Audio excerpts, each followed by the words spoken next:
You still there?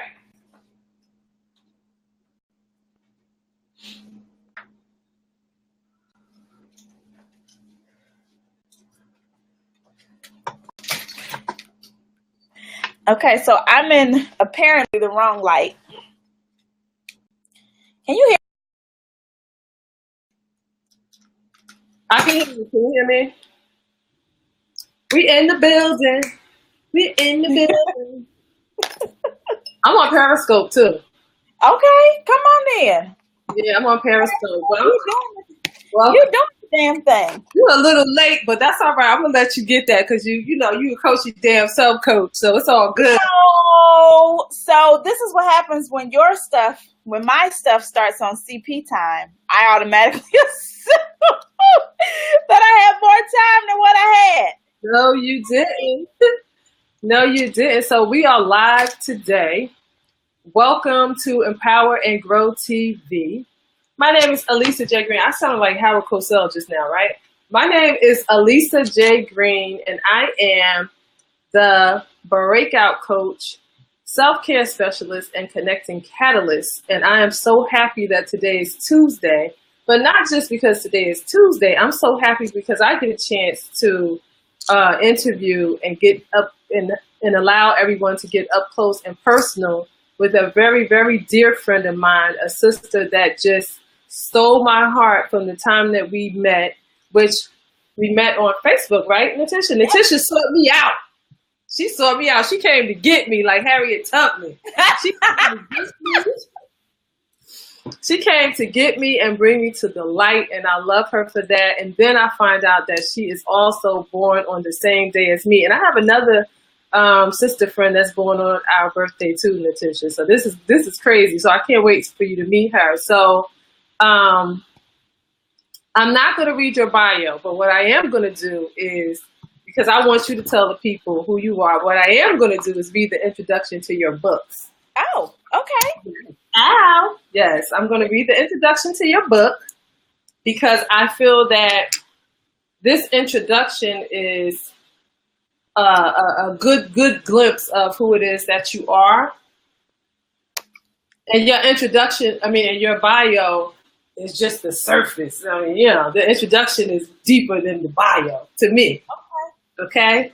So, you ready? I don't know. You're ready.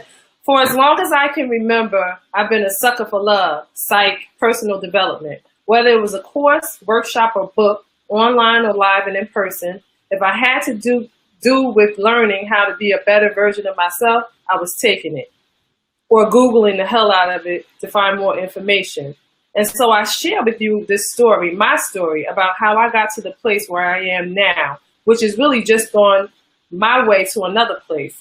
But considering the multi-million women served sign coming in my not so far off future, I thought it would be a great idea for me to begin documenting my journey now rather than waiting until I'm all in, Oprah famous and shit, laugh out loud. So here we are, my first real book, third fake book, meaning 2 more aren't even published yet. I'm still working my full-time job. I just took out a student loan to invest into my business, and I've just ended my first consistent year at it. It's the beginning of 2017, and I'm clear on where I see my future going. Maybe you're in the same place right now where you can see your future crystal clear, but you have zero idea how you're going to get there. Well, I'm writing this book for you. I'm writing this book for you. To inspire you, to motivate you, to encourage you, and knowing that there's at least one woman out here just like you. Do I know where I would like to go next? Absolutely. Do I have this intricate plan for how to get there? Not at all. I'm a woman largely inspired and led by my intuition, living out of your backpack and moving whenever it rains for 12 months will do that to you. So yeah, no, I don't have all the answers. We don't have to. I hear in my spirit to let you know that we don't need all the answers to make that initial step forward. All we're called to do is take the first step. And once we take that step, the next one will be revealed to us. This is me being present in what I feel, what I think, what I believe when it comes to life and entrepreneurship as a Black woman in America. At current, we are the fastest growing group of entrepreneurs in the country. We are the most educated in the country, and yet we still, right now today, there are no CEO training programs out there.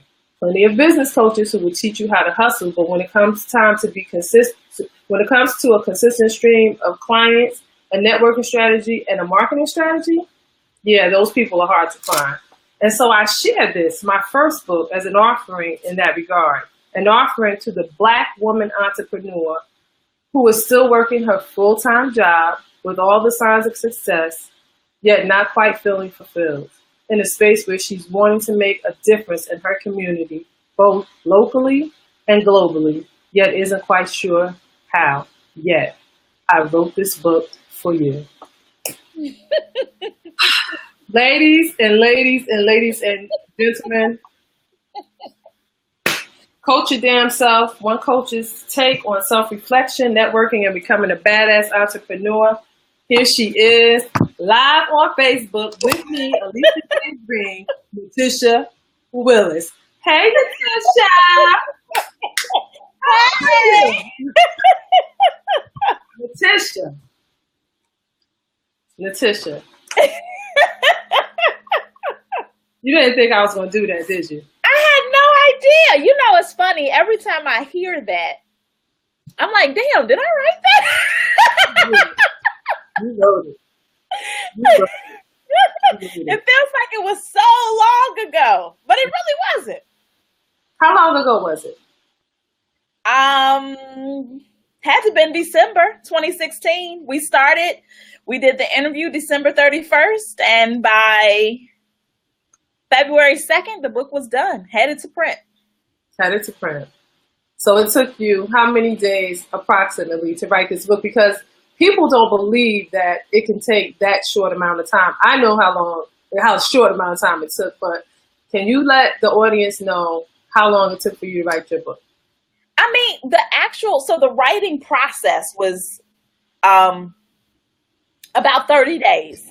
And the only reason it took 30 days is because really I was thinking about it and mulling over it for about a year prior. It's funny, I was just having this conversation with my therapist like 20 minutes ago.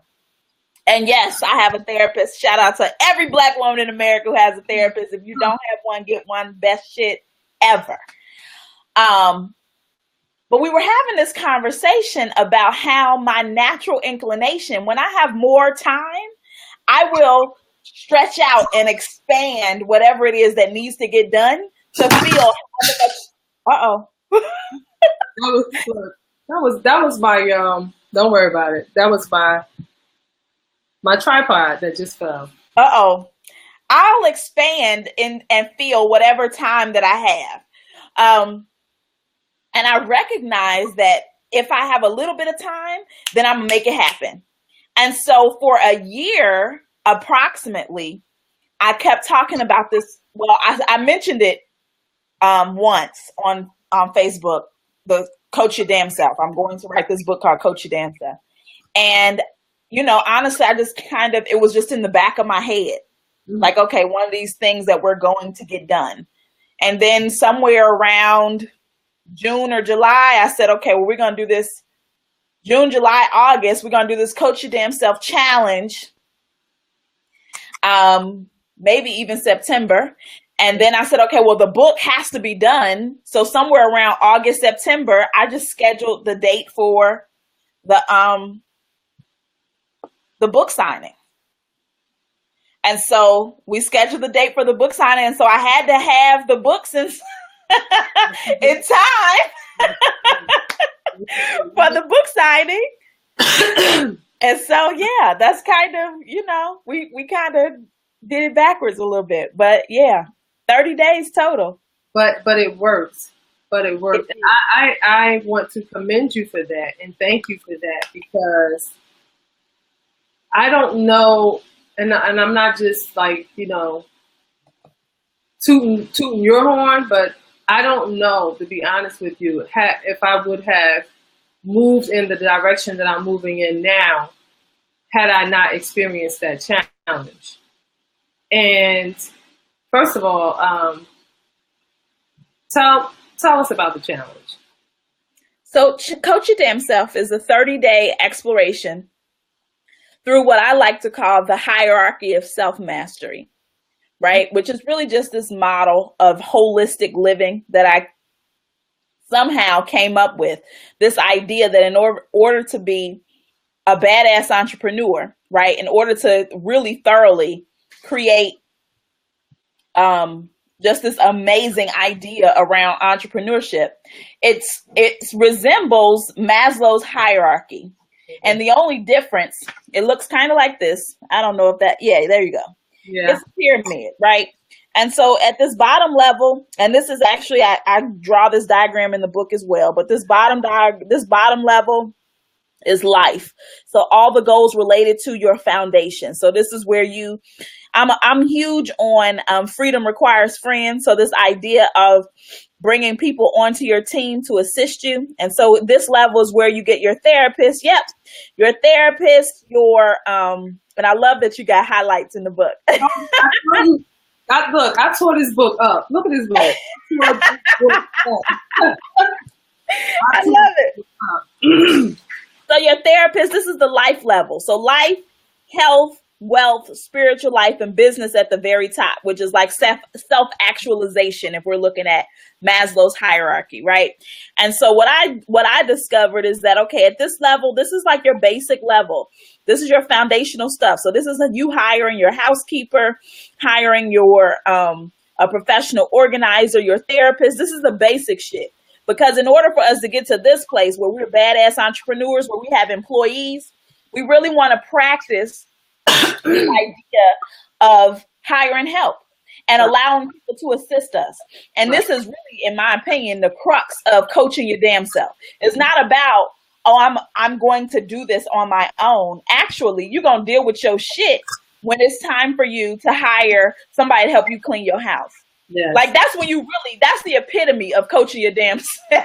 I'm in total agreement. I do believe in housekeeper, the closet cleaner, everything. Yeah.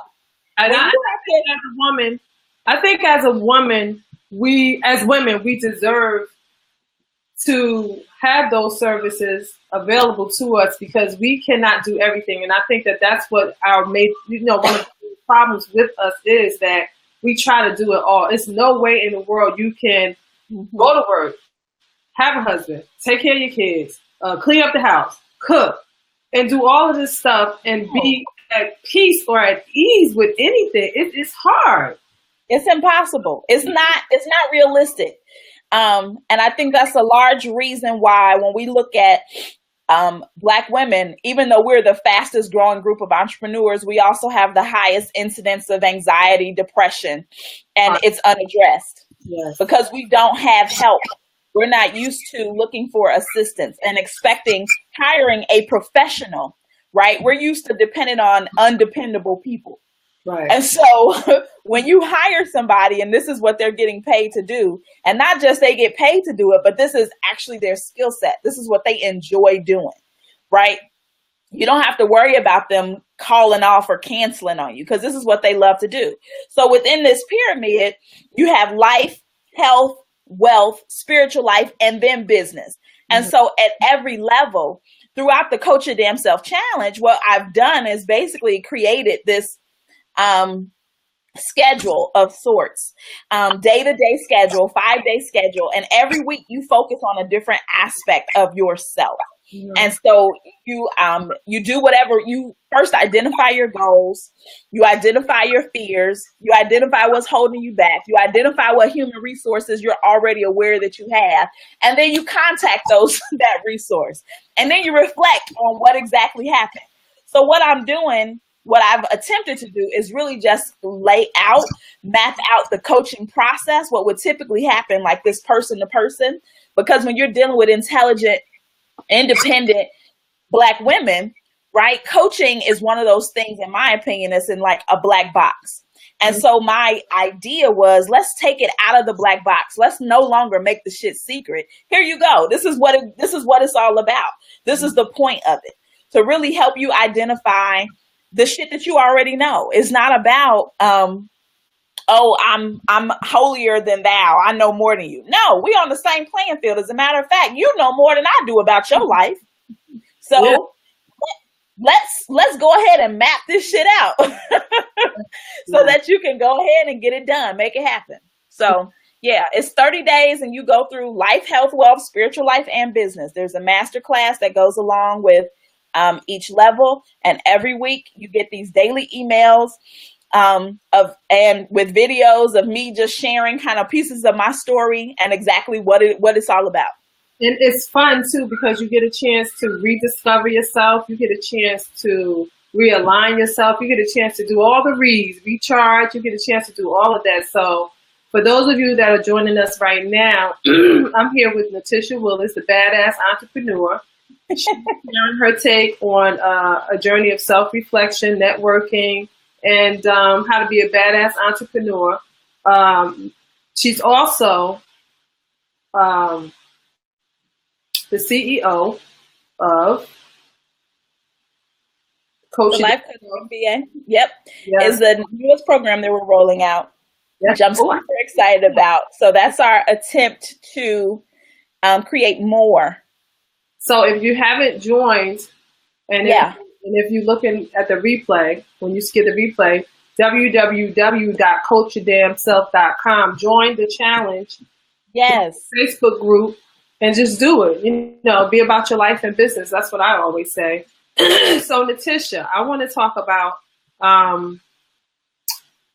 let's see what time it is. It's 7:20. So I want to talk about your book. What is self-reflection? I'm just going to go in right now. What is your take on self-reflection? Self-reflection is you putting a mirror up and identifying. Self-reflection is exactly what you need in order to move forward. You cannot move into an amazing future until you first identify your own strengths. You identify the pieces of your past that are worth taking with you, and those pieces that are worth leaving where they were. Yes. Yes. So it's really just putting a mirror up to yourself and kind of identifying what those lessons were, hard lessons. Who those people are that need to come with you, and who are those people who need to stay their ass right where they at. How important is it to the women in our community to focus on self-reflection? Because I think that is something that we don't, and I don't really want to say we, but yeah, I'm going to say we. That's something that we don't really focus on, is self-reflection. Oh, it's vitally important. It's one of the things, I think it's one of the greatest gifts that we do not have. It's one of the greatest gifts that we don't commonly acknowledge. We don't talk about, it's literally impossible for us to move forward into our full purpose, the fullness of ourselves, without first reflecting on where we've come from. And that's not something that you're not going to learn that in school, right? You're only going to learn that once you reach the point that you've achieved all of the shit that society has told you that you're supposed to have, right? You've gone to college, you've got the good paying job, you're making all this money, you got everything that you've been working toward, the white picket fence, the 2.5 children, and you're still not happy. So most of us have to get to that place where we've achieved the greatest amount of so-called greatness. And then we began looking at our lives to see, well, what's wrong? I did all of the stuff that I was supposed to do. At that point, that's typically when we began to reflect. That's typically when we began to look sometimes, right? Because sometimes we have to get hit by a Mack truck. Like our lives have to literally start crumbling before us. I always say God has a funny way of sitting us down, and when it comes to that time, and I think that's the time that we always feel like we need to self-reflect. Forget about what we're walking on every day. It takes something tragic like that truck to hit us in order for us to focus on ourselves. Yeah, and everybody don't. I think I was actually in a car accident where I got hit by 2 semi trucks in real life, and that's that's when I literally had to sit down because I didn't have any. I couldn't. I was dealing with PTSD. I was in grad school. I could no longer go. Like I literally was sat down, and that's when I went to therapy for the first time. That's when I really started looking over my life with a fine-tooth comb. Like, okay, what do I need from this? What did I miss? What lesson was I not paying attention to? What voice was I not hearing? What level of my intuition was I not adhering to? How was I not being spiritually obedient in that? You know what I mean? And so I feel like everybody don't have to get hit by a Mack truck. Some of us do. Sometimes you do, right? But at the very least, if I write this book, if I put this information out there, at least you'll know what to do when you get hit by the truck. You know what I mean? The truck comes in all different forms. It doesn't necessarily have a physical Mack truck. It could be you broke your ankle. It could be, it could be anything. Yeah, you find out your husband is cheating on you. Your child something happened to one of your children, like anything. Yes. Yeah, loss. All of those things, those are things that sit us down. You are so right about that. I was in a car accident too myself in 2009, and I thought I was going to die. And I said, God, please, not now. I'm not finished. I'm not finished. I still have work to do. I'm telling you, I beg God, please. It's not my time. I'm going to do it. I swear I'm going to do it. And I actually had the opportunity to really reflect, get more into myself. And that's when I kind of started my personal development and growth journey. Mm-hmm. Really. Yeah. I mean, it takes something. And it's funny because, PTSD is this post-traumatic stress disorder, right? And we suffer from PTSD. And trauma is nothing more than something that happened that wasn't expected. And so typically in response to trauma, without something or someone letting us know that, hey, it's time to sit down and take a pause for a moment, right? Without someone letting us know that, because most of us are not going to go to therapy when we experience some trauma.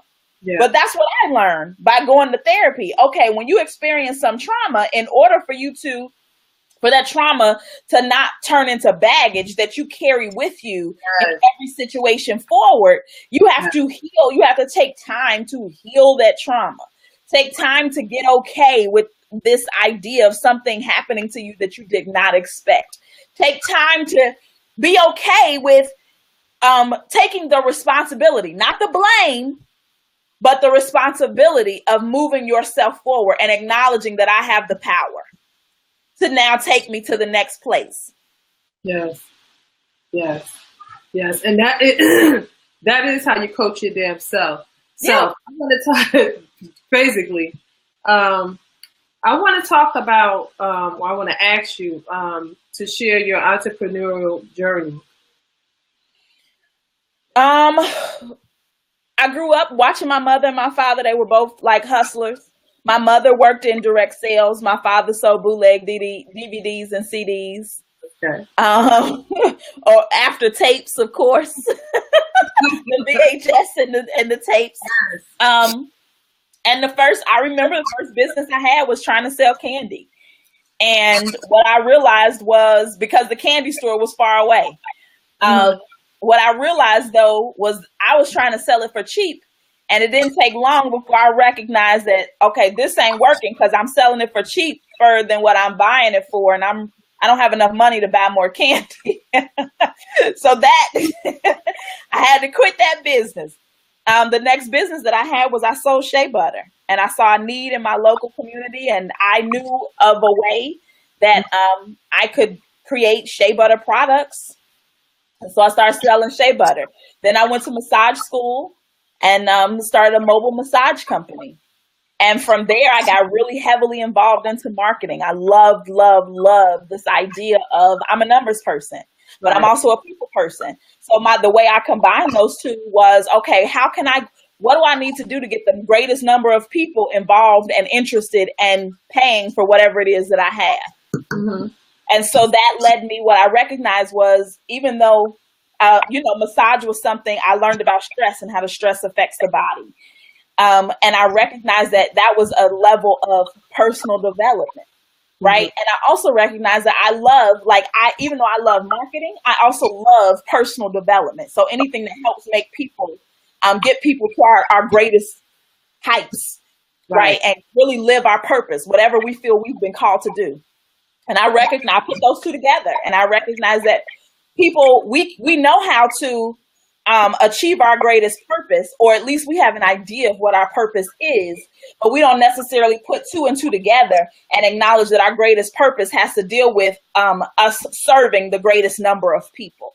Right. And so I put those two together and said, okay, so how can I assist the greatest number of people serving the greatest number of people? Like, how can I bring those two together? And so that's how I found myself kind of accidentally doing marketing and messaging and branding for life coaches. Because it's like, oh, it's the message. It's what you're saying that gets people in here. Right. And, after trying to do marketing for other entrepreneurs, what I recognized was I need to make sure that who I'm allowing my gift to be used by are people who are worth it, who are living within their purpose, and they're not just using me or other people for their own, I don't know, just for money. Like, it needs to be something greater and deeper and more lasting and more purpose driven than simply, I want to be rich. Yeah. And so, coaches it is, life coaches it is. That's beautiful. So it sounds like everything that your whole journey has been tied to community, tied to family, community, and a need. And that is so important. Do you think that people, I don't want to use the word fail, but people miss that mark when it comes to their purpose? Do they miss that mark when it comes to their purpose in their journey? Sometimes, how sometimes you want to pursue something, or you have a purpose, you have a purpose, and you begin your journey, but those things aren't tied into that. And so they, it slows down the journey.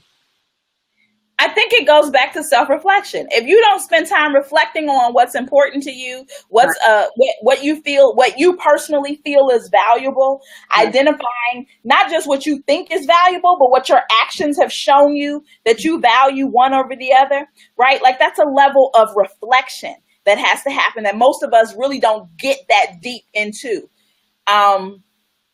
Like literally identifying what we value and forcing ourselves to choose one value over another. Like, those are exercises that, even your best trained, quote unquote, life coaches may or may not understand how to give you, right? Or have experienced that. But I did. And so, I've spent so much time just simply reflecting and going through life and investing in personal development, whether, conferences and leadership development, being in leadership positions and, being forced to grow, that's what I realized. Like, that's what, you have to reflect over everything that you've gone through from birth until now is for a purpose. Mm-hmm. And I think most of us, yes, there is a misstep, or there are times where we miss connecting those dots because we didn't reflect on it. Right. We didn't take the time to look over, okay, even the quote unquote negative aspects of our childhood or our lives or the experiences that we've had. Okay, why did I experience that? What was I supposed to learn from that? How can I then turn that into something that I can help someone else with? Mm-hmm. We're so quick to bury it instead of looking at it, turning it over, flip it over, turn it around. And I did reflect on it. Like, okay, what is this? Right. How can I prevent it from happening to someone else? What did I learn from it? Right. Right. Ugh. God, it's never enough time for us. So again, for those of you who are joining us, we're here with Natisha Willis, the BadAss Entrepreneur, Freedom Requires Friends Entrepreneur, the Coach Your Damn Self Entrepreneur. And she's given us her take on self-reflection, networking, and becoming a badass entrepreneur. And so we're talking about her entrepreneurial journey. We're talking about self-reflection and how important it is. We're talking about how important it is to have your what you're doing tied into the need in the community. We're talking about a lot of different things. So, Natisha, I want to ask you this, because one of the reasons why I created this platform is to introduce the women in my community to the women that I'm in the community with, like-minded women. I wanted to introduce women to courageous women like yourself. And my question to you is, what kind of courage did you have to muster up throughout your life in order for you to make the moves that you made to get to where it is right now? What kind of courage did it take for you to do that? I think it was less courage and more fuck this shit where I currently am. Like, I don't think it, people call me courageous and brave all the time, right? Mm-hmm. But I think that, there's a story about how the dog was sitting on the porch and it was sitting on the nail and it kept crying and crying and crying. And the dog's owner, was sitting on the porch looking at him. And the neighbor finally asked him, why does your dog keep crying like that? He said, oh, he's sitting on a nail. And he said, well, why isn't he moving? He said he will when the pain gets bad enough. Wow. My life, I was raised, I'm the favorite of my siblings. Mm-hmm. I'm the oldest grandchild. I'm the youngest girl. I'm not used to being uncomfortable. I'm not used to being in a state of pain. So I'm, and I guess in some circles I would be considered spoiled. I consider myself well taken care of. So when I don't like some shit, we changing this now. Like we're not staying. Yeah, we can't do this.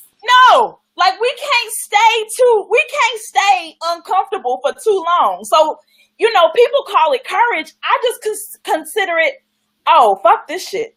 Like, we can't do this. Like, something needs to change. And I've just always been, I feel like I'm the catalyst. Like, I'm in control of my own life. Like, and I just, this has been my truth my entire life. When I was 14 and my mother did something I didn't like, and she beat the hell out of me, I said, I need to go move with my daddy.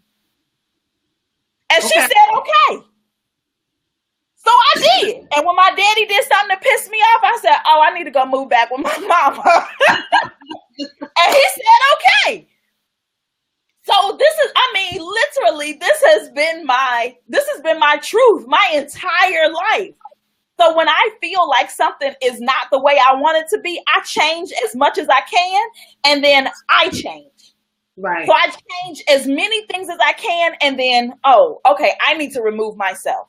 Okay. When my father's girlfriend, I thought she was full of shit, and my daddy wasn't listening to me, I was like, I need to go move with my grandmother. Okay. And my family has and this is me at like 14 years old. You know what I mean? Yeah. So my family has created this monster where I don't feel like I need to stay nowhere long. If shit ain't where I want it to be, boo deuces. Like, who needs to stay here? Exactly. And I think that's being authentic. I think that's being true to yourself.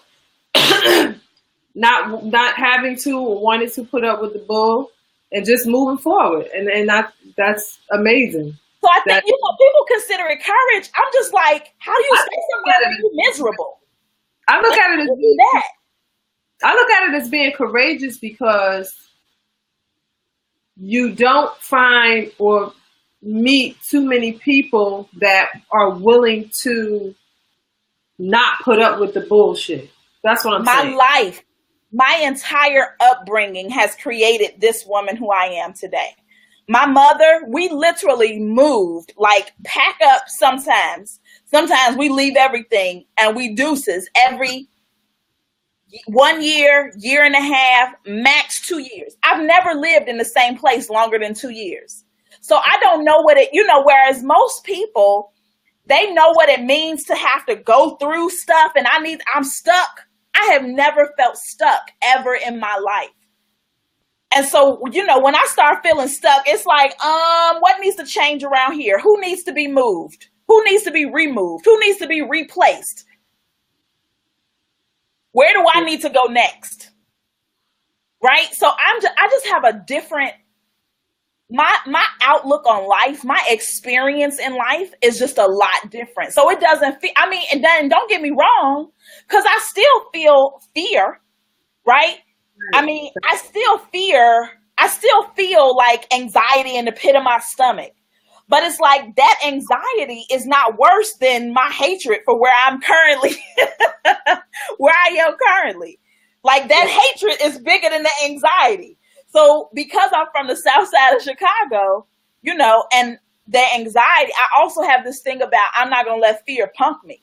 Right. Like, oh, I'm afraid. Oh, that's the shit I got to do. It's like this. I got all kinds of, unaddressed. If my therapist had not have told me that this shit wasn't healthy, I would think I was crazy. Mm-hmm. But this is just how I attack literally life. When I see competition or when I see something that feels like it's bigger than me, I'm like, oh, hell no, you not. Mm-hmm. So, but that's who I am. So other people look on the outside are like, oh my God, you're so brave. And I'm like, I can't let fear punk me. Right. Like I didn't make it this far to be punked.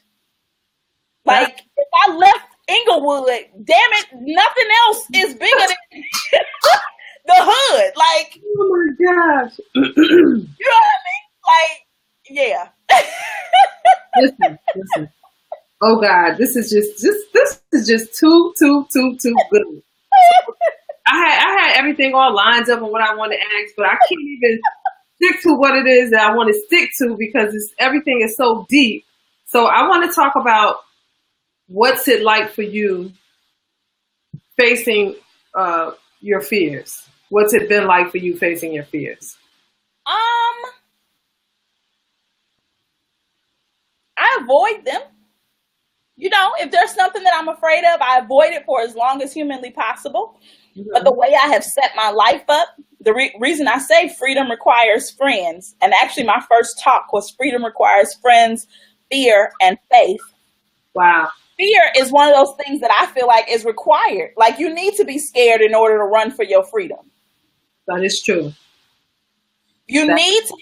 But you also need to have faith in the fact that you surrounded yourself with the right friends who are going to ensure that you keep running. They're not going to let you, call back or fall back on what you said your goals were going to be.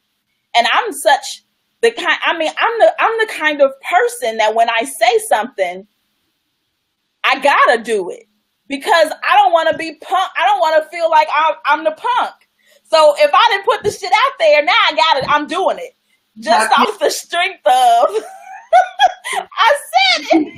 I learned that a long time ago too. Like, excuse me. Now I can't. If I say I'm going to do something, I have to put it out in the universe and then do it. Because if I don't do it, then I just went against myself. Period. And I look like a punk. Like if nothing else, I look bad, and nobody wants to look bad. So I made it, whereas most people, when you have some major goal, right, we just keep it to ourselves. Hell no. I'm telling everybody that give me 3 to 10 years, I will have a multi-million-dollar coach training and coaching company. Because it's not even about, I'm so, now it's to the point where I'm confident. Like, by any means necessary, my daddy's name is Malcolm. I am a daughter of Malcolm. We are making this shit happen. But now it's like that, the adrenaline. Now it's just like the pure adrenaline is pumping. But before it was like I'm telling one person at a time, so that they are asking me about it. Like they're checking in on me. So I'm literally creating my own accountability because I'm hearing myself, right? There's a song by Israel and New Breed, I think, where he says, say what you heard so you can see what you said. Oh, wow. And it's this idea that when you say it, you're saying it, I'm saying it to you, but I'm also saying it to myself, right? And so when I speak what it is that I've heard that I'm supposed to be doing out loud, right, I'm putting it back into my subconscious. I'm literally programming myself to move in the direction of that which I have already spoken. So, yeah, freedom requires friends, faith, and fear. Like, you got to have all of those. And I'm committed to being free by any means necessary. Because it's nothing like feeling like you're thinking it. It's nothing like it. Nothing like it. No, it's not. And I done had my taste where, like I said, I lived out my backpack for a year and I did whatever I wanted to, when I wanted to, of course, within reason, whatever money I had, but not having any type of consequence or nobody's expecting me to do X, Y. I was like, oh yeah, I got to come back to this kind of life, but at another level. So we did it the broke way. The next time I come back to this life, I'm going to have income. I'm going to be, location independent. I'm going to have everything that I need to set this up so that I can keep doing this, because this is the life. Yeah, this is the life. Freedom is the life. Freedom is the life. Can you break down to us what distractions are and how we can avoid them? What are distractions? Anything that takes your eye off the end goal. So distractions can be a man. Distractions can be that promotion that don't have shit to do with where you know that you're supposed to be going. Distractions can be, for me, my PhD program that I kept enrolling in because it sounded good. So because I was afraid of my purpose, me working and training other life coaches, I enrolled in a PhD program. And I had convinced myself that me going into this PhD program, that's going to help me. And then when I started procrastinating, not doing the work and feeling like anxiety, and then I had to bought a vape because I thought this was going to help with the anxiety, and it didn't. And I finally realized, girl, drop out the damn PhD program. That is not, that's not, this journey going to have enough twists and turns. You don't need to create none. But I mean, really anything that you already know, like we already know in our spirit, we've already been told where we're supposed to go. So anything that is not directly in the direction of, or anything that's not directly in the direction of, and at the same time, anything that you don't feel spiritually obedient, led to do, right? I felt led to enroll in this PhD program. Now on this side, I feel like I can call it a distraction, but I felt like that's what I was supposed to do. And I think now at this point, at this side of the journey, on this side of the experience, I think that I was led to do that because that's no other way would I have thought, would it have dawned on me to freaking get a student loan and invest it in my business. That would have never crossed my mind. That was smart. To me, that was smart. That's like, it's only smart on this side. When I was doing it, I mean, that was not, I'm going into this program so that I can learn about organizational development, so I can help, better build my company, so I can help others better build their companies. And then when I got the refund check, I was like, oh, how can I flip this?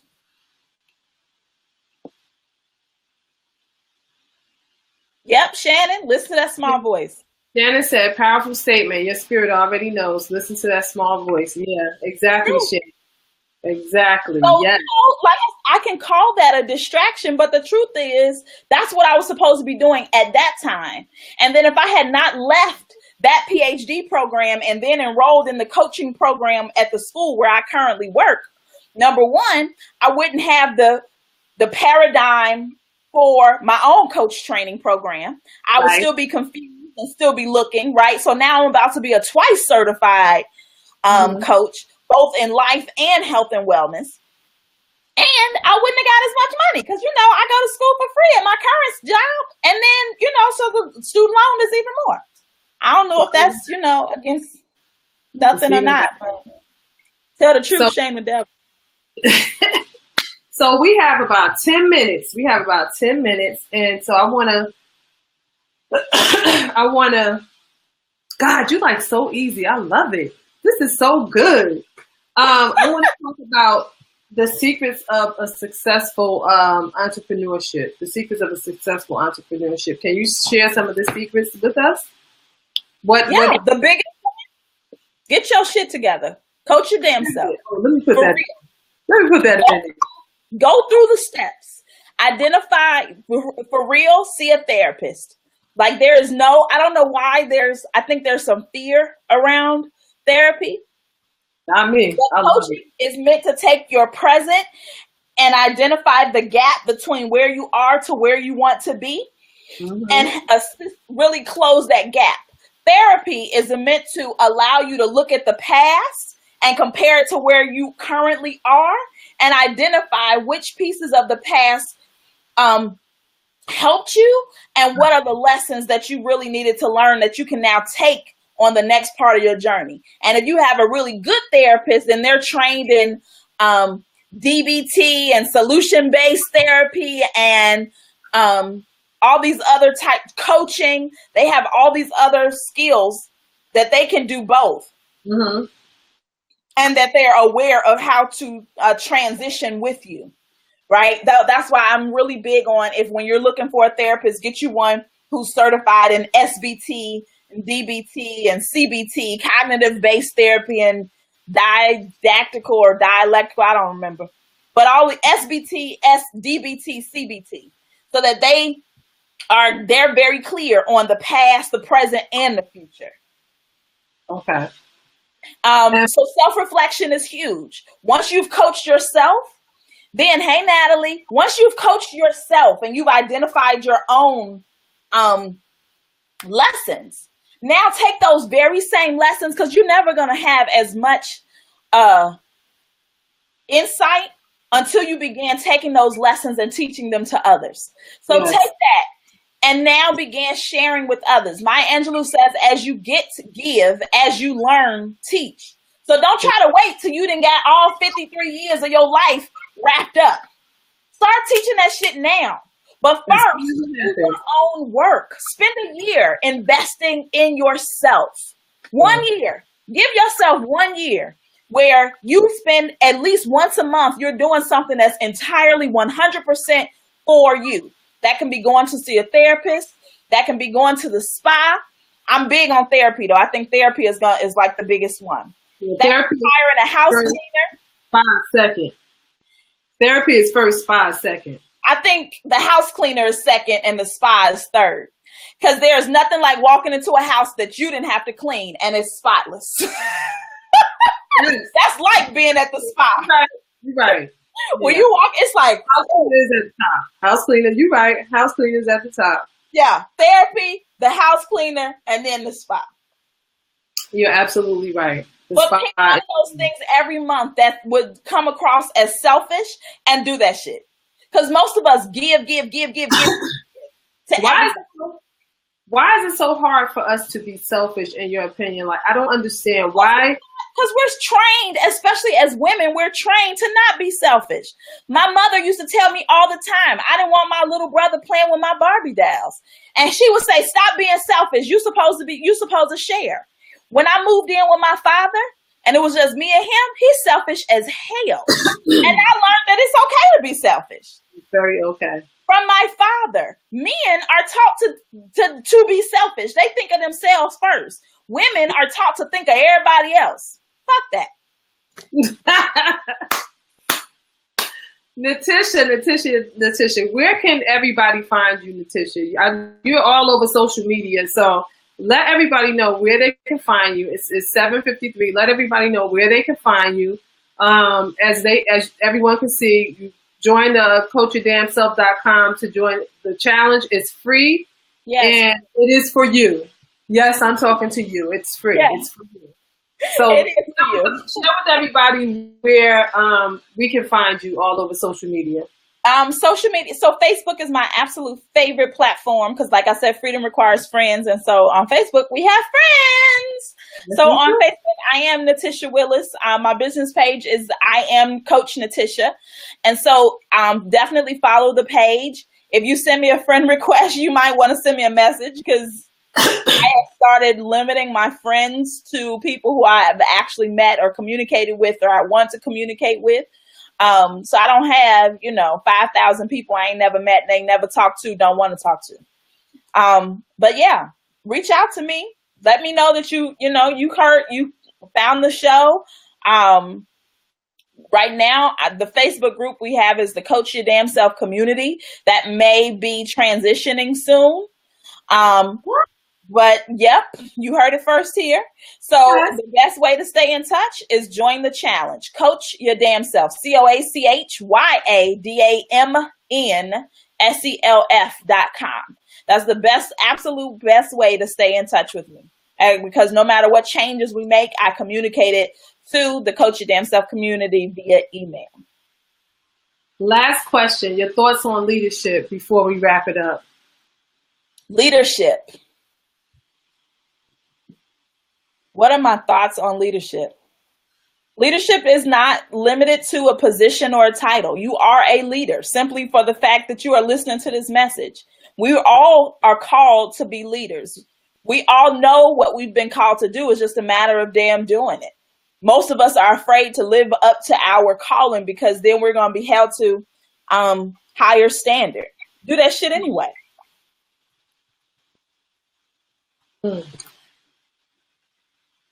Yeah, I'm in agreement. So we're all called to be leaders. Yeah, in some aspect of our lives. If you're listening, leaders are not the ones listening to this message. Leaders are not going to hear this. But if you're listening to it, your job, and I consider, it might be sacrilegious, and that's fine. But I think all of us are called to be Jesus in one aspect of our life. In one aspect of our family, in one aspect, like we are the one. You are the one. Ain't nobody else. You are Neo. It's you. Yeah. Ain't nobody that had the level and the accumulation of experiences that you've had. Nobody has sat under as many leaders as you have. Nobody has sat in the student seat as much as you have. It's you. You're absolutely right. You are the one for your family. It's you. You are absolutely right. Yep. Shannon, wow. You see what I'm talking about? Wow. That's right. Wow. Exactly. This is how you know that you're meant to be a leader. When you can sit in the student seat and critique the teacher, it's time for you to be in the front. Yeah. When you sitting taking notes and you thinking and you questioning everything they got to say and you arguing with them and you know they wrong because you didn't read and you didn't heard and you didn't experience, time for you to teach, boo. Yeah. Yeah. It's your turn. All of the greats, when you look, all of these people who are passing away and and transitioning, right? Because I don't really believe in death, this idea that they cease to exist. They don't cease to exist because we are the students and now we live their learnings. We take their teachings to the next level. I mean, even the Bible say that greater than me or something, you gonna do greater shit than I did, basically. Yeah, that's true. That's really what it boils down to. And the reason you're going to do greater is because you're going to take what you learn from them, combine it with your experiences and everything else that you've experienced. And now you've got a different spin on the same story, on the same lesson, on the same teachings. And now you're going to teach it to a different audience who would never have listened to it before. Right? I can talk about Dale Carnegie and Napoleon Hill and all these other old white men who are really on their last leg for real. John Maxwell. But when I talk to my audience, the people who are listening to me, majority of them don't know those people. Right. They would never know them unless I told them. And then they still not going to listen to them. They're going to listen to my interpretation. So leadership is you taking responsibility, not the blame, but responsibility, meaning you now have the ability to take everything that you've heard, everything that you've learned, everything that you've experienced, and now share it from your perspective. Yes. And it don't have to be perfect. That's a misconception we have that, it needs to be 100%. No, you grow. As you grow, your message grows. And the people who are meant to be with you, they're going to grow with you. But you got to start. That's leadership. Be okay with being in the front. Yeah, okay. Natisha, I thank you so much. It is now 7:59, and we're going to wrap this up. For those of you who have joined us, we're live on Empower and Grow Her TV with my special guest, Natisha Willis, the Coach Your Damn Self coach, the badass entrepreneur, the Freedom Requires Friends, and the true Scorpio sister that I know her to be. Natisha, thank you so much for joining us today. I have another show. I have Angie up next. And I hope you'll come back because I haven't shared with you, but every Tuesday I have a show. But next month, the last Friday, I'm going to start a talk show, a panel with women where we're talking about fear, courage, business. We're talking about life. We're talking about a slew of things. And so we're going to have fun with that. And I hope that, I know you're working on a lot of different things, and I hope that you can come back sometime later on this year and join us for an hour on a Friday and just chill. We can have some wine. We can do some things. We can talk. We can have fun, and we can continue to spread our message to the other women in the world who are missing out on what life is really about, and that's serving. I love it. Yes, absolutely. Let me know. I'm down. Yeah. Okay, so I want to thank everybody again. Have a good night, but I'll be right back for the 8 o'clock show with Miss Angie Higgins. I'll see you later, Natisha. Thank you. Thank you. Bye-bye. Bye.